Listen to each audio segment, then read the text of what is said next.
knows when you come out my way. That's why my field stays packed on Fridays. We hunting, fishing, good living, just soaking up every country second we're giving. Hey, it's Justin Kelly and Laura Starling. It's the Old Boots Podcast. Our special guest today, my radio partner, Vance Shepherd. Hey, I appreciate you guys having me on. How much am I making off of this again? We're going to cut you in half and half. 50% of everything we make off of this podcast is yours. Which means I think you're going to owe us some money. Oh, okay. All right. Good. Yes. That's exciting. Good to know. I haven't seen this much technology in a vehicle since I was in the back of a police car, really. So we're doing what we can. And, we've got cameras everywhere, but this might turn out to be something, we might end up doing a lot of podcasts like this. So. Yeah, I think it's cool. It's a good, I think for me, it's more relaxing just to ride around. Well, depending on who the driver is. That's true. So the jury's still out on that. So I've got a lot of pressure on me to do right, guys. Justin's a pretty good driver. He kind of drives like you do. See? Vance. Oh, you just admitted that I am a good driver. Well, that me behind the wheel of what you have called the Deathmobile right. is actually very, very, very superb, race car-like driving. So Justin, when I drive with Vance in any vehicle, he likes to go really, really fast just to make me nervous.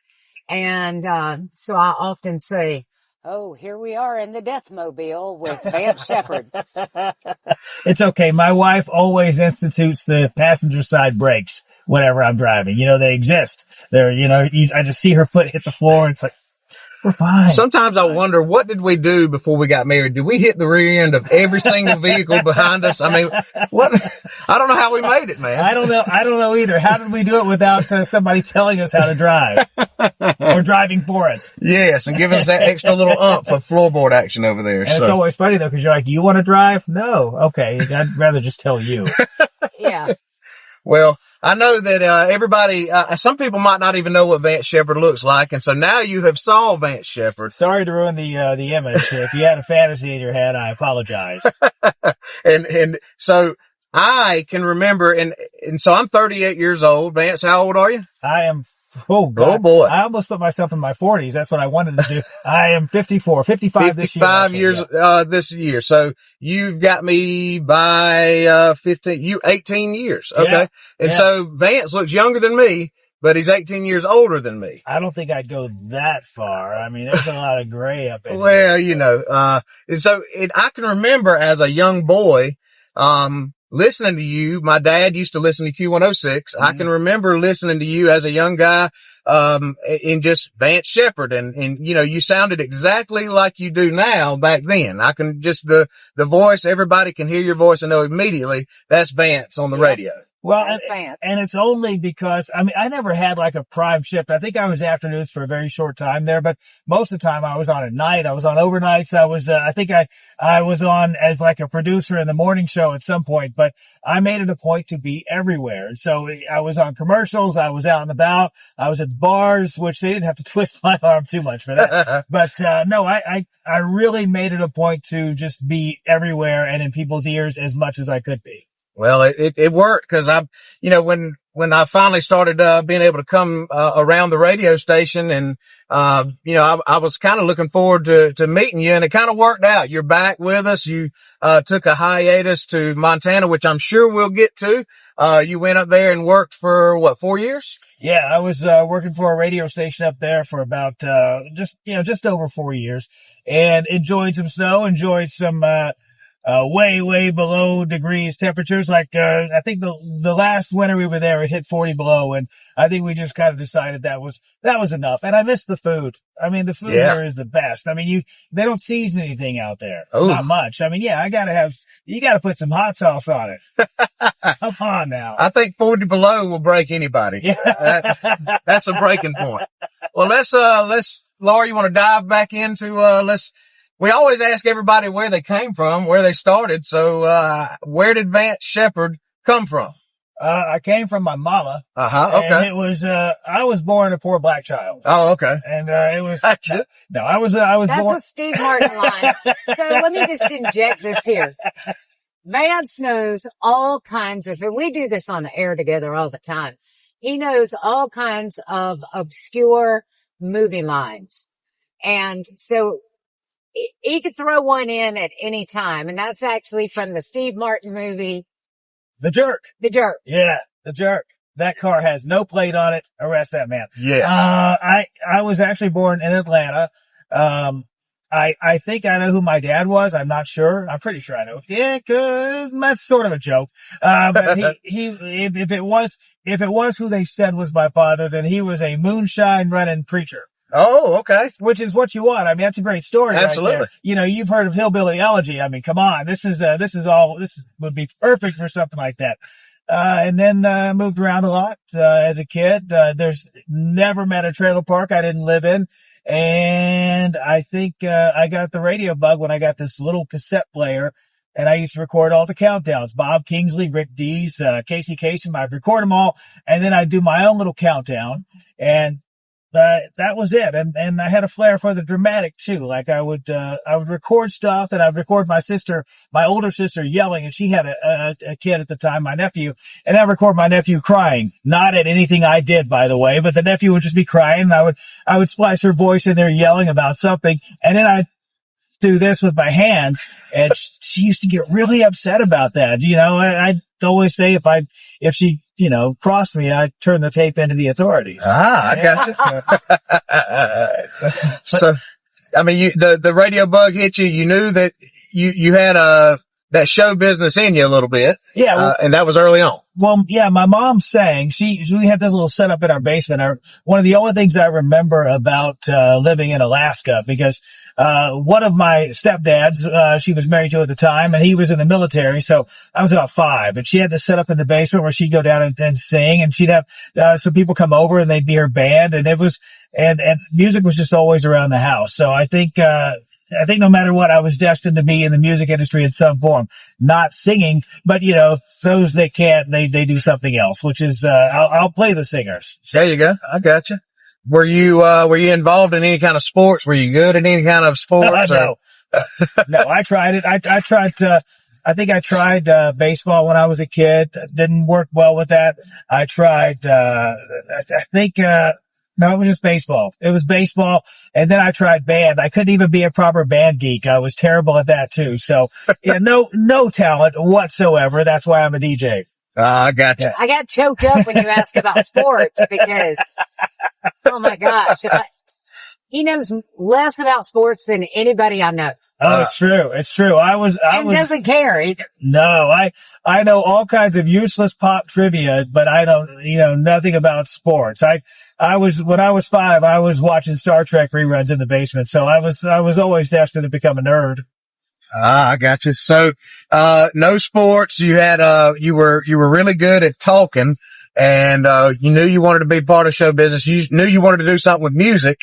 And, so through high school, no sports. Through college, did you go to college? Is there a college involved? No, I didn't make it through the end of high school. So I got out of high school, and I immediately went to work. I said, I'm not going to make it out of here ever. I think I was taking 11th, 10th, and 9th grade classes.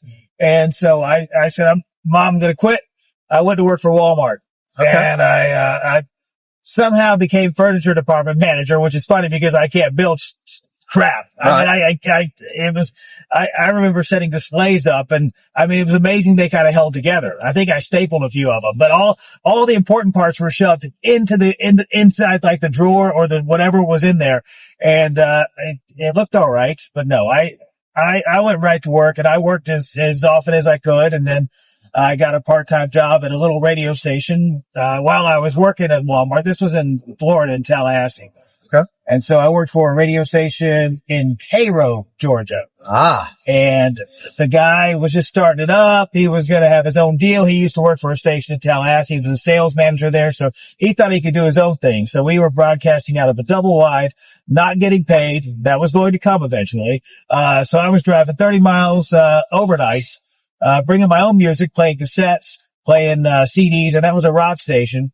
And so before I could even get my first paycheck, he was busted for embezzlement or something and drugs. So yeah, that ended terribly. So, I moved up to Georgia, and I started working at a station in Warner Robins. And so, it brought you up to Georgia was the radio business. Is that right? Yes, yes. That's what I wanted to do. So I came up here, and my stepdad lived up here. So I moved in there, and I just started looking for radio jobs, knocking on doors. I came to, this was probably 1990, the end of 1990. Okay. So I was looking around trying to find something, and they finally hired me at WPPR in Warner Robins. It was funny because we used to call it piss poor radio because it just fit. But it was a tiny little station. It was top 40. And I worked there until I got part-time at Q106. Awesome. Yeah. So, PPR, you said that was top 40 music. Yes. Mm-hmm. And, you know a lot of different styles of music, but back then you were mainly rock and roll? I grew up listening to country. My mom was country, so I knew all the country artists. I grew up on the classics, and then, all the outlaws too. And then probably in high school is when I started getting into more rock.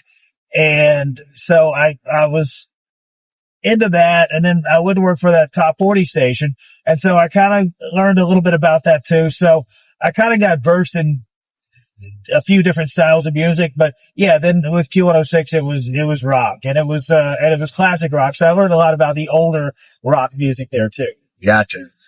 And, you know, nowadays it's not like that with radio, and you don't have a lot of the stars coming into the, station anymore. No. But, back in those days, you know, I know the country radio with Laura, she has had so many country stars come in. Did the rock stars kind of do the same thing? We had a few of them. I mean, there were some that would come by the station. But most of the time it was about, going out and meeting them. You know, you did a lot of backstage stuff. I mean, the street parties, we used to have, you know, there used to be big country artists. We used to have big rock artists, or fairly big rock artists, people that cost a lot less than they do now. But I got to meet a lot of people, and I got to go to Atlanta and meet a lot of folks there too. So it was always a dream of mine to meet these people, and I finally got to meet them. So it was cool. Right. So who were some of the people that you met? I met Steven Tyler. I met the whole band Aerosmith, but Steven Tyler, I remember him because he was, so nice and so jovial. I mean, these guys are doing hundreds of shows a year, and they still take the time out. You know, he didn't want to be backstage. Nobody wants to do that. Right. You know, but he took the time to have a conversation, and I met, you know, lots of other artists, people like, there was Def Leppard. I met them. I think I met a couple of the guys from Bon Jovi. There were just a lot of artists out there that, Stone Temple Pilots. I met those guys. Let's see, Rush. So there were a lot of different acts that I got to meet, and it was a lot of fun. Did you have a favorite artist during that time? Oh, Def Leppard by far. And I got to meet them several times. So that was always fun. They were always nice guys. And so they've always stuck with me. That was my first introduction to rock music when I was a kid. So they've kind of stuck with me as just the band that, I've always, you know, connected to. So. During that time at Q106, Ben Jones worked there too. Yes, Ben Jones worked there. And it was fun when Ben came in there, because Ben was a couple of years younger than me. And so this was like 1991, 92, somewhere around there. And I was kind of like already the old guard, because it was, you know, when you had a bunch of the 80s rock, the hair metal and stuff that I was really into. And then Ben comes in, and about that time Nirvana's taken off, and, you know, Soundgarden and the whole Seattle grunge thing. And Ben was very much into that. And so we were kind of like, we were kind of meeting in the middle there. And we used to make fun of each other's music quite a bit. I saw some old footage of you two guys together on stage. I think Ben posted that on social media. And both of you guys had really long hair. We had so much hair. Ben had I was still, you know, keeping it old school, rocking the mullet. Ben had kind of the new grunge kind of look, you know, he looked kind of like the Mbop kid. But it was fun. We both had a lot of hair, which is what you had to have then. That was part of the uniform, I think, to be in rock radio. So Ben come along, talking about Ben. So if anybody don't know what Ben we're talking about, he is the, head meteorologist at 13 WMAZ now. Was he always kind of pushing toward being on the radio? I mean, being on the the TV or kind of like radio was his thing at that moment, you think? Or was he always trying to go to school to get onto TV? You know, that's the funny thing is he was Ben Michaels there because he wanted to come up with a radio name. So it was Ben Michaels, and most people do come up with radio names. I wasn't creative enough, so I'm just Vance Shepard, which is my name. But Ben, I never really thought about him going to TV. He never mentioned it. He seemed to love music a lot. That seemed to be what he wanted to do. And so it's not surprising that he stayed in the communications media, but it was kind of surprising that he went to TV. One time when Ben was on TV, he was broadcasting live down at this food festival going on in downtown Macon, and he was doing the weather live. And me and Vance, we got a WDN banner. we kind of hid off to the side. And as soon as we saw that Ben went live, we went walking behind him with the WDN banner. I think he got kind of mad at us about that, but that was a good prank. Yeah, he was still a good sport about it, but he was like, you couldn't ignore us. We were right there. No, we were right there in his live shot. Yeah, that was a fun time. That was, it was always fun doing things like that. And anytime I would see Frank, I would sabotage him. Yeah, because radio and TV people are kind of pranksters, and I know that probably you guys pranked each other a lot when you were at Q106. Yeah, there was a lot of stuff going on, and it's funny though when I think back of the days there, I don't have a lot of memories about anything specific because I've always been kind of one of those people that, you know, there's that line from Star Wars or something, or one of the movies where it's like your mind is never on where you were or what you were doing. You're always somewhere else. That was me. I was always thinking about 50 things at a time. And so I lost a lot of moments, and I didn't get a lot of photos either to remind me of them. So when I talk about them, sometimes things come back. But yeah, we just had a lot of fun there. We had a lot of good times in radio. It was just because we were the rock station in a place that, you know, we were the troublemakers, and we had license to be troublemakers because of the format. So we just had a lot of fun. I got you. And that was we're still talking about the One Robin station, or we're talking about this is Q106. This is Q106. Yeah. Okay. And so with Q106, I know, as far as I can remember back, I do remember listening to Vance Shepard, but I also remember listening to John Boy and Billy. Were they part of the Q106 scene at that time, or they were syndicated from I think probably the biggest name that we had that really just stirred up the area was Bear O'Brien. Okay. When Bear O'Brien came in and his first words on the radio were "Kiss my ass, good morning." It was insanity, and he was such a big personality, big guy, big personality, and I think they kind of, after that, it was, yeah, this guy's a little bit, and he did kind of end up getting taken off the air because he was just a little too soon for Middle Georgia. But then, you know, they went to, you know, Eric and Todd, Eric and Mark in the morning and all that, and then finally John Boy and Billy showed up. They were syndicated, and they were out of Charlotte, and they still are.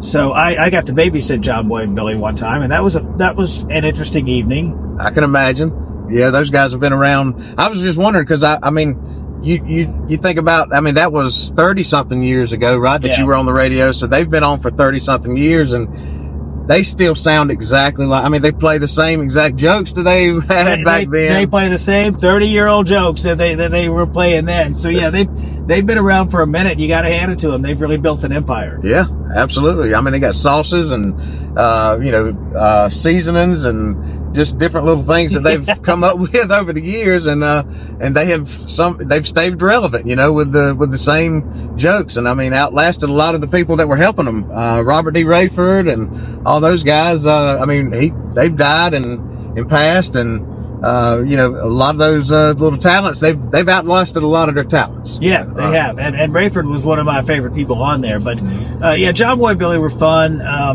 It was I used to run their show. I would be the producer, so I would make sure that this was before automation, so I had to make sure that whenever they were done talking, we had to go into commercials and do whatever breaks we needed to do before we came back on with them. And we had the little guys talking, saying, we got 30 seconds, all this stuff. So that was a fun experience too, but it was, I think I would come on and do like the weather report and maybe do some news. So that was my name getting thrown into the hat with John Boy and Billy too. Very cool.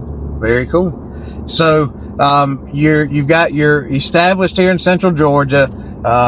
You know, is it at this point in time you're in your early 30s, I guess? Or? Yeah, I was in my late 20s, mid to late 20s. That was my whole time spent at Q106 was in my 20s, and it was a fun time. I mean, it was fun being everywhere. I mean, there was such a big music scene in Macon at that point too. And you had Whiskey River, you had Elizabeth Reed Music Hall, you had just places like that. And it was so much Flaming Sally's. Anybody remembers that place?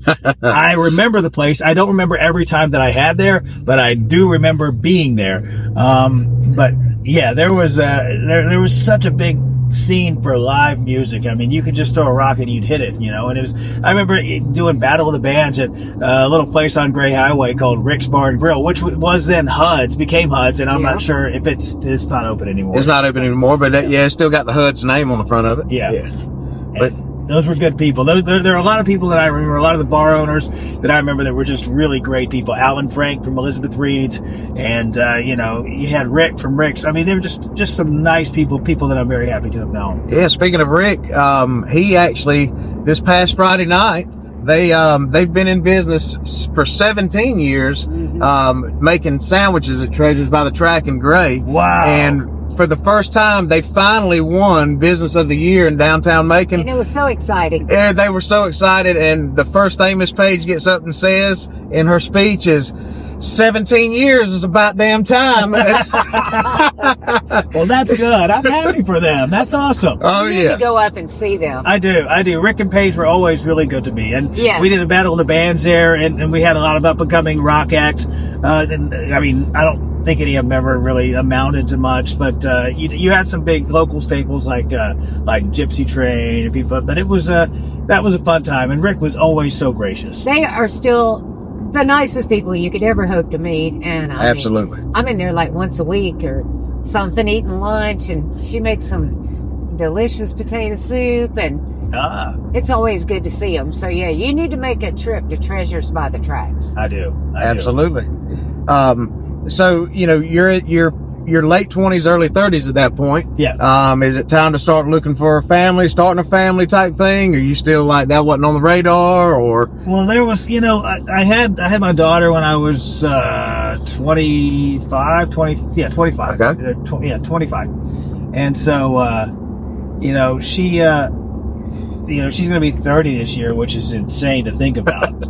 But, Go ahead and tell the other news, can you? Oh, that I'm going to be a grandfather? Yeah, she's going to have a kid in late February, early March. So yeah, Papa Vance. Yeah, I've got that coming up. But that was a previous marriage, and then I held on at Q106 until I decided to take a vacation, and I think I forgot to tell anybody. Okay. So then I got fired. That happens sometimes. That tends to happen. And wait a minute. You went on vacation and didn't tell anybody? I told people. I thought people. I said, and I was like a kid, and I was program director there. I made it all the way up to program director, and I was like, I was pretty sure I let people know, but I think somebody said, "Well, this is a bad time to take a vacation." I didn't care. I took it anyway. So that was then I was out, and then I came to WDEN. It was time to make it happen. And I started over again at WDEN. I started doing overnights there. And then that's when I would sit in with Jerry and Laura sometimes in the mornings. And it was fun because Laura was always so nice. Whenever I would see Laura at remotes, she would do some pranks too. We would prank each other at remotes, and it was always just fun when you knew that WDE was going to be there. You knew you were going to have a good time because Laura was going to be there stirring up trouble. I remember one time, this is still when you were at Q106. Yeah. And we were both at the same location up in Gray doing a remote. And so I talked Vance into letting me put a WDN sticker on the Q106 van and taking a picture. And I still have that picture somewhere, which was, there was a big competition between those two stations then. So, but that was a funny picture. Oh yeah. Yeah, and it was just dumb. And Vance was always a good sport about stuff. Yeah, it was kind of dumb that there was competition anyway, because we were all kind of doing making radio, and it was you know, we did share a little bit of an audience. I guess to this day, Q106 does share a little bit of an audience with WDN, but we just had fun together because radio was more of a family then, and it didn't just end with who you worked for. Everybody just kind of, you know, we all kind of related to each other. Right. And you started hanging out on the morning show with me and Jerry. You were there a lot and then just basically became a part of it. Yeah. Laura and Jerry's show was already big. I mean, it was a show everybody listened to. And so I would just sit in from overnights and just goof off and just, eventually just became part of the show with them. So that was always kind of fun. And so that was going on for about how many years? And then it was time, Jerry left and went to FEMA.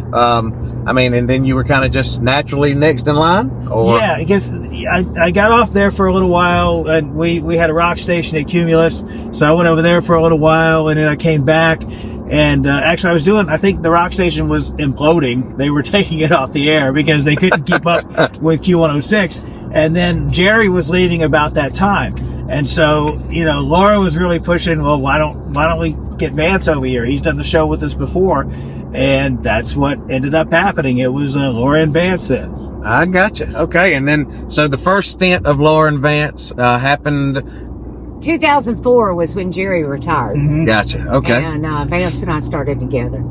That was the year I graduated high school. It was 2004. So, and that shows you how much older you are than me. But at the same time, you always look super young anyway. So he does. Well, shucks, thank you. So speaking of when I graduated, I went to Georgia Military College for a couple of years, and then I went to Macon State. And then when I was at Macon State, I was in a lot of marketing classes with a young lady named Claudia. And that is who you had went on to marry it later in life, right? How long have you guys been married? At Macon State. Macon State, or Georgia, maybe it was Georgia Military College. Yeah, Georgia Military College. I went to Georgia Military College with her. And then... and I don't think she was there very long because she ended up going to Milledgeville, but that's so funny that, that's cool. Oh, yeah. And so, you ended up getting married to her, y'all been married 10 years now? Or? We've been married 16. This is year 16. Wow. Yeah. All right. I didn't even realize it was that long. I know. It just kind of flew by. It flew by. Mm-hmm. Wow. Yes. Time flies when you're having fun. It does. Claudia is beautiful and sweet, and I'm really not sure how Vance got her. She is, and no, I'm not sure how I got her either, but she's put up with me for this long, so hopefully, she'll put up with me until, she doesn't have much longer with me anyway, she can hold out until I die. Vance. That is, when people say you've outkicked your coverage, you outkicked your coverage. That's right. That's right. There we go. So, you have, you're at WDEN at that point in time. Do you have any kind of later in life hobbies that you accumulated that maybe you didn't enjoy when you were earlier in life? Did you take up any kind of sports cars or hiking? Is there anything that you were doing like that you were enjoying? Well, I like to get outside, and when we were in Montana, we hiked a lot together. So I haven't done much of that here yet, but I like, just messing with, I do some mobile DJing stuff, but I like messing with, I guess doing other radio things, doing commercial production. Like I still do radio stuff for my station in Montana, and so I have a little studio. And so my hobby is just like buying stuff because I'm an audio nerd. It's just buying stuff and collecting movies. I'll do that too. I love movies, and that's why I have so much useless knowledge when it comes to pop trivia, because I can name almost any movie and almost any song. And that's why I have a big DVD collection, because Vance would give me movies all the time. Well, speaking of movies, I can remember, one thing that you, and probably I guess your wife are super into, I don't know if you push this, and she just goes along with it because you enjoy it, but every Halloween, every October, I can always count on Vance, talking about and posting about super spooky movies on Facebook and telling us about them and how it's that time of the year. Oh yeah, probably horror is my favorite genre. Horror, probably action is up there too. But yeah, it's Halloween Horror Month. I try to watch a horror movie. It was every night, but that got to be too much. So now it's like at least a couple of horror movies every week that I put Claudia through, and I will try to find the things that are the most uncomfortable horror movie I can think of, and it scares her. So that's always fun.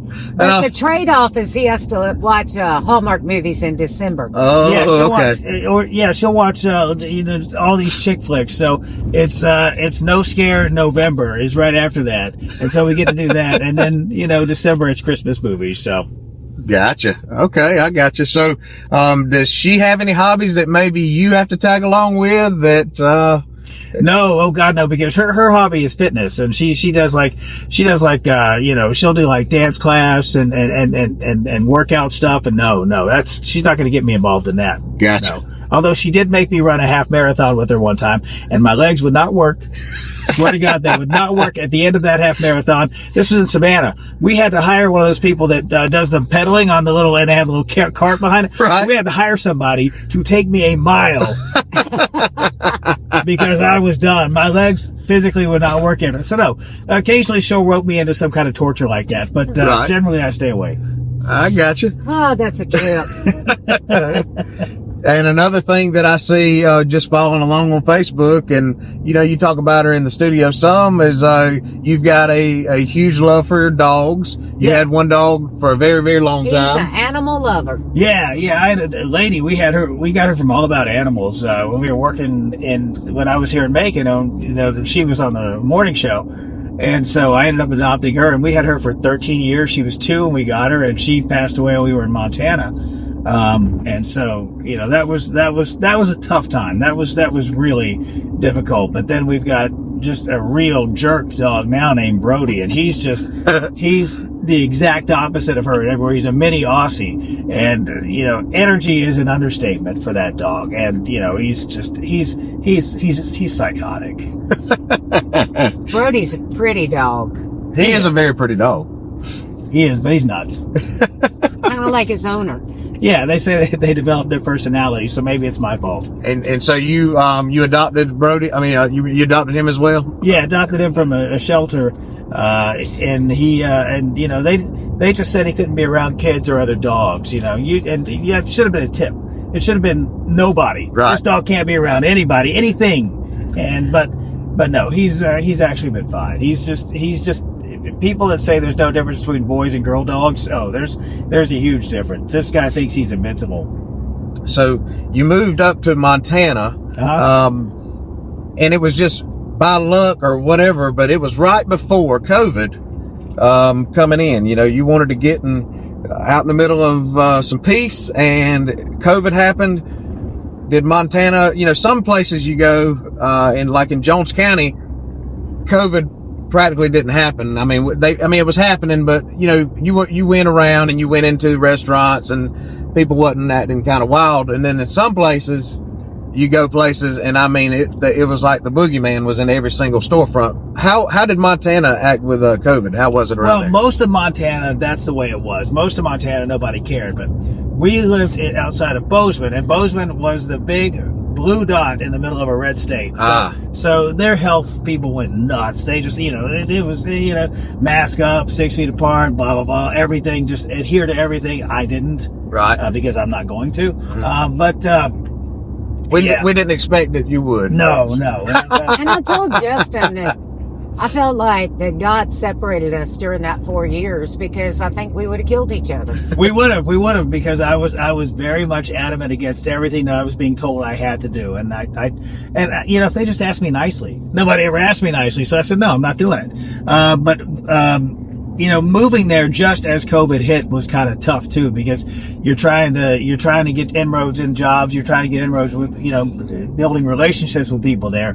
And that was just off the table for at least a year. And so, when you had the job up there on the radio, you were able to do it from the house up there? Or? No, we went to work. Yeah. It was it's a small station. It's mom and pop owned, literally mom and pop owned. And, you went to work, rain, hail, sleet, or snow. Right. And, or viruses.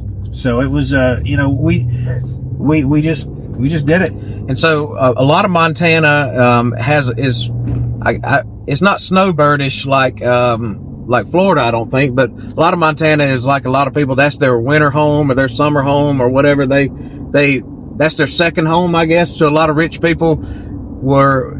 Did you notice that was where a lot of people went when COVID happened? They went out there to get away from everybody? Yeah, because we lived just south of Big Sky, and that's where people like Justin Timberlake had a second house, and I think Bill Gates was out there. Ted Turner has a big ranch up there, and so there were a lot of people that would go up there to escape. And I think Jason Aldean even goes there every once in a while to Big Sky. So there's a place called Yellowstone Club, and that's where all the rich people would live. Okay, gotcha.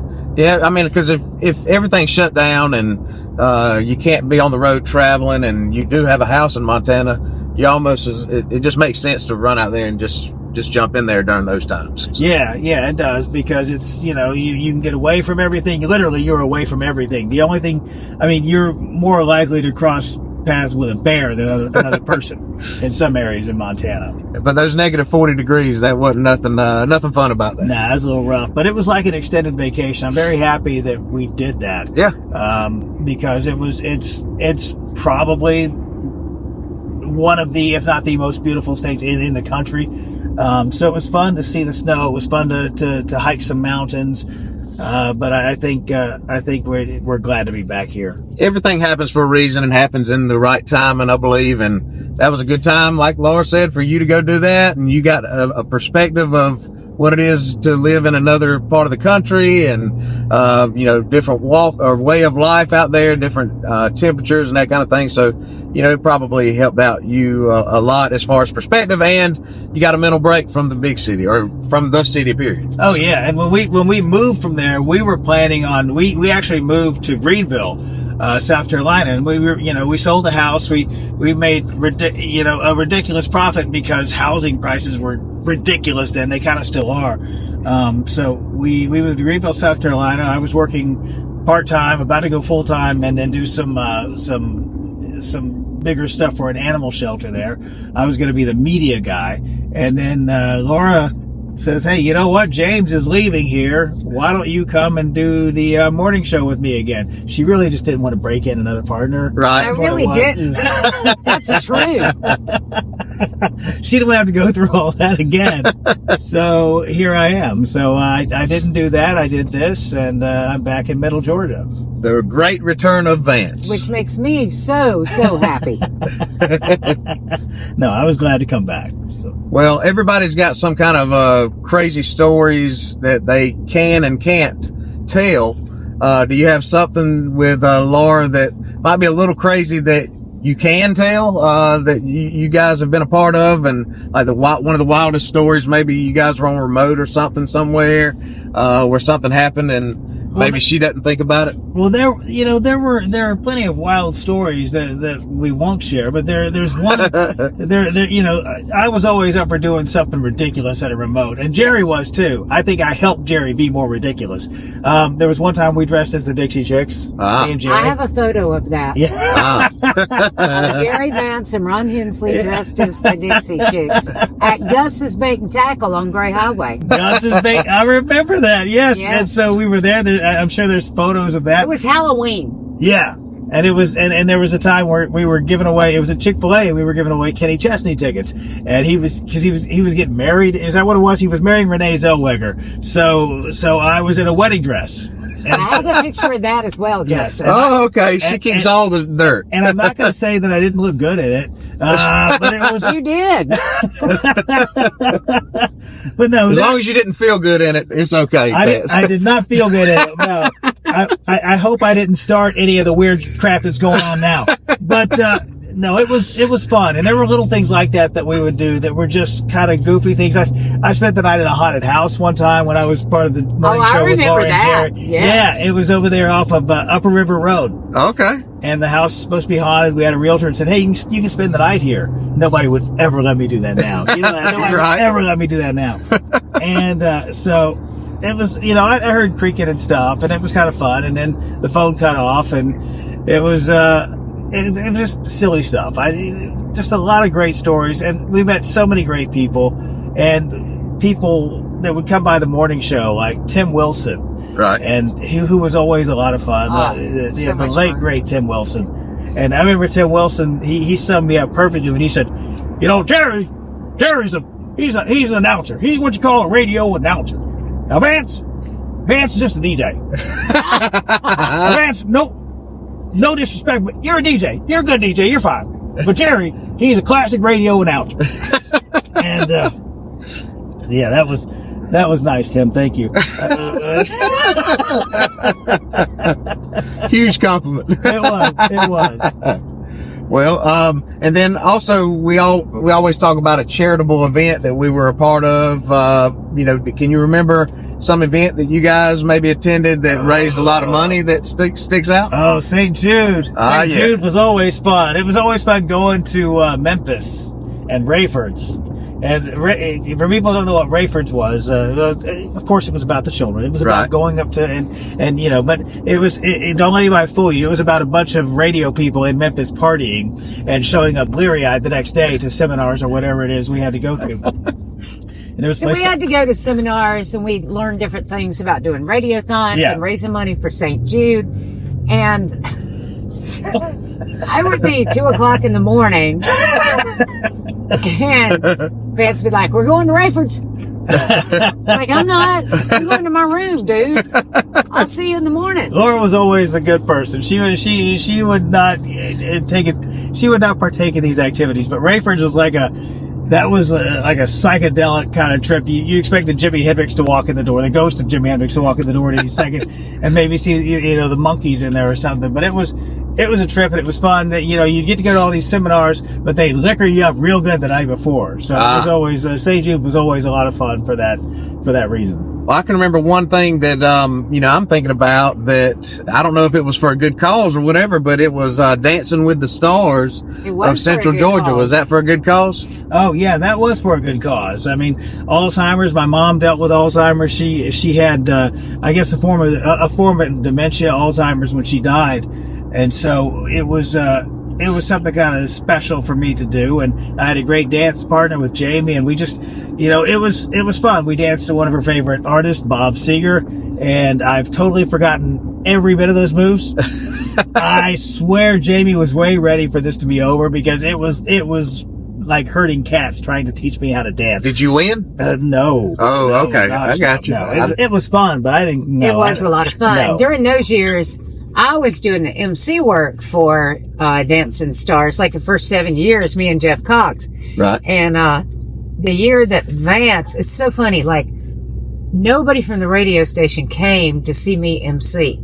But the year that Vance decided to dance, the whole station was there. They were there for support. It was somebody yeah. on stage. It was dancing, yeah. So. But it was a lot of fun, and they did raise a lot of money for the Alzheimer's Association. And Jamie Hale was a great partner for Vance. She was perfect for you. She was fantastic. We Yeah. had so much fun, and the practices were so much fun too. There was a lot of laughs and a lot of like, oh my God, you cannot dance, and but God bless her. She stayed through the whole thing. There were a lot of times I thought about quitting, but no, it ended up being a lot of fun. And So you that remember was- who won that year? That you were a part of it? No, because I lost. I think Ben Jones actually danced in it. Did he I dance don't the think year so. against you? I don't think so. Okay. No, I I mean, when you lose, who cares who the winners? There you go. Exactly. If you ain't first, you're last. If you ain't first, you last. Ricky Bobby. Have you ever, so speaking of that, and we've got, some cool stuff coming up next week where me and Laura are going to be going to Atlanta Motor Speedway to do some, filming. Have you did a lot of that with Laura going up there to Atlanta Motor Speedway? We used to do a lot of that. Yeah, we would go and we would do the morning show from there. We would, Yes. with Jerry. Yeah, we'd go up there. This was years and years ago. We'd go up there and we'd do the morning show. And I think Laura and I did we ever do anything without Jerry, Laura, or did that kind of start ending after that? Maybe once or twice, but the big problem is that Jerry was very mechanical, and He was the man. Right. Yeah. he could put together a lot of things and make them work. We weren't as talented No. in that, as that, and also we didn't have a at that time, we didn't really have an engineer that was that talented either. Yeah, he was MacGyver. He could broadcast with a stick of chewing gum and a little radio antenna. He could do it. But I think you can do that now because you've developed into somebody who knows a lot about electronics and that kind of thing. Yeah, well, Jerry was the man. I'm kind of like the man junior. So Jerry was just, and when it came to getting things, and I mean, he could just get it done. And so we did a lot of that. And I actually did the Jeff Gordon racing experience up there too, and it was that was kind of fun. And so who did you ride with? Do you don't remember? Don't know. They don't let you know who's driving. You either are riding with the actual racer or you're riding with one of the crew. And so they keep the helmet on the whole time. You don't know who it is. So because I did ride with Kurt Busch and Tony Stewart, and I knew it was them. Well, good. See, when I did it, they were like, I think there were 2 cars running, and you didn't know who it was going to be. I bet you were in the car with Jeff Gordon, but they didn't want anybody to know because you're cuter than Jeff Gordon. That's true. That's probably what it was. Exactly. They didn't, Jeff was like, don't let them know it was me. That makes sense. I want to do that one day, before I get too old to climb in one of those windows. That's what I want to do. You should. The racing experience where you drive the car, whatever, that would be pretty cool. Yeah, it's a great time. Can you think of anything else, Laura, that we're missing that, thus far in you and, Vance's escapades here? Escapades. I just know that when you go to work at 6 o'clock in the morning, you got to work with somebody who's fun and somebody who's in a good mood. And Vance is always fun. And I would say 99.99% of the time in a good mood. Which is funny because if anybody watches me on social media, I'm like the curmudgeon. I'm grumpy but it's, I get it all out there. But I don't let things really fester inside. They kind of roll off, and I've learned how to be really great at compartmentalization. So when you're at work and you're having fun, I mean, just let yourself have fun. It makes sense. And we do have fun. We do. We have a good time. And probably it'd be really entertaining if some of that could actually be on the air. Wouldn't that be nice if that came through? But no, Laura, see, the thing about Laura, it makes it easy to come in there and have a good time on the show too, because, she's not in a bad mood. She's not, in fact, if you come in and there's any semblance of negativity, she's going to tell you to snap out of it. Right. So. Well, that's always good. You want to leave the negative feelings at the back door and walk in and, cause you got to make the best of it. Yeah. And it's not even that she has to tell you to snap out of it. Whoa. Oh, there we go. There we go. That's just me backseat driving like we were talking about in the beginning. Don't worry I'm paying attention to the road. But Laura's not going to let me be in a bad mood. That's always good. Well, Vance, we appreciate you coming out and riding around in the truck with us and doing a podcast with us. And man, I really appreciate it. I really appreciate you doing everything you do with Laura and making her life fun to go to work in. And she's always festive. She's never in a bad mood when she gets off work, and when it's time for us to go do a podcast, she's always in a ready and willing mood to go do that. And I know a lot of people after 30 minutes to an hour at work, they're not in the mood to do anything. No. So we have a good time, and so it was when we got back together on the air, it was just one of those things where it just kind of just slid right into place. It's like we were never apart. Right. Really. Right. Well, that makes sense. I gotta tell you, I gotta be completely honest. There is nothing wrong with going to work at 6 o'clock in the morning and getting to look at that. There you go. Yeah, because I always look my best at 6 a.m. I mean, it's always, I'm never wearing a hat or unshowered or unshaven. I'm unshaven now. So yeah, it's always a treat, I'm sure, especially if I'm not showered. So that's even better. And those 6 a.m.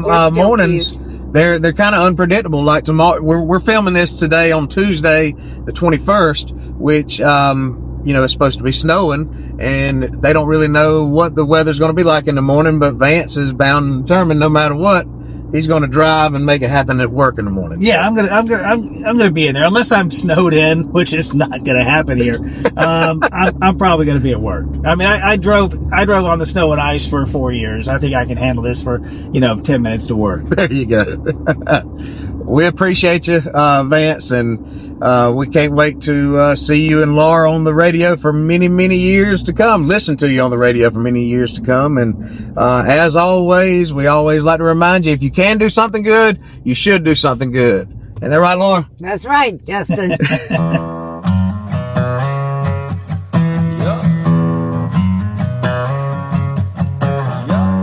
No rules when you come out my way. That's why my field stays packed on Fridays. We hunting, fishing, good living, just soaking up every country second we're giving.